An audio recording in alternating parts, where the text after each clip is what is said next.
In 2019, I set up an organization I named Save Our Hospitals. This gave me a wide open window of opportunity to see the healthcare system up close and very personal. I became an accidental investigative journalist, something that I had not set out to become. I learned that all Zimbabwe's 6 central hospitals only needed $50 million US to run efficiently without shortages. Yet, doctors and nurses had no gloves, and up to now, they still don't have the gloves. There was and still is no medication in our hospitals. I just tweeted yesterday that one of the big 5 hospitals could not even give a patient paracetamol as of yesterday, or MMT. It's not available, yet this is one of the big 5 hospitals in my country. The amount of money being looted every month in smuggled gold alone could run all central hospitals for 2 years without any shortages. The ZANU-PF political elites loot $100 million US every month.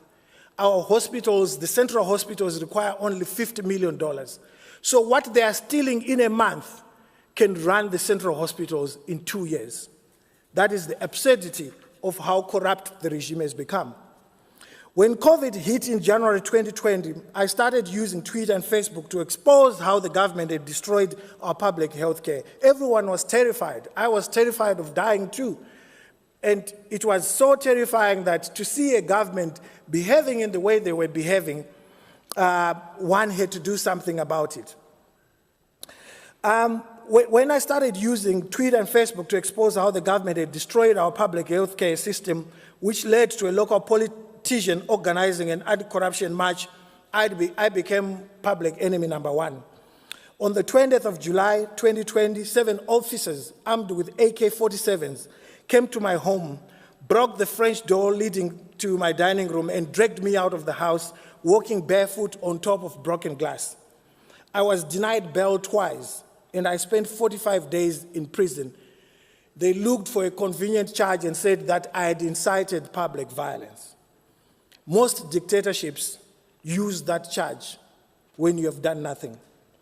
After I left prison in September, I learned that the president's niece was caught trying to smuggle 6 kilograms of gold at the international airport, trying to smuggle it to Dubai.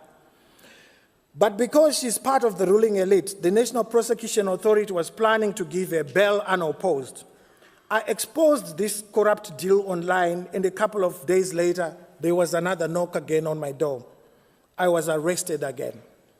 Initially, they said I'd broken my bail conditions for the first charge of my pending case, but in police custody, they changed the charge and said I'd obstructed justice, more like I'd obstructed corruption.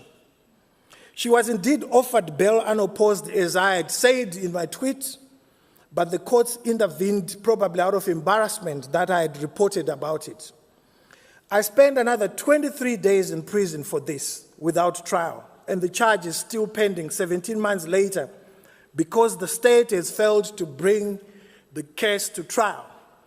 Their excuse every day is that we are waiting for Twitter to respond. What they didn't know is we had already conducted Twitter, and we exposed in the courts that if you conduct Twitter as a government, that message you send to them is logged on their website, but it's not there. But because the judicial officers themselves have become part of that capture, they don't care about the evidence. They listen to instructions that are coming from politicians from the top.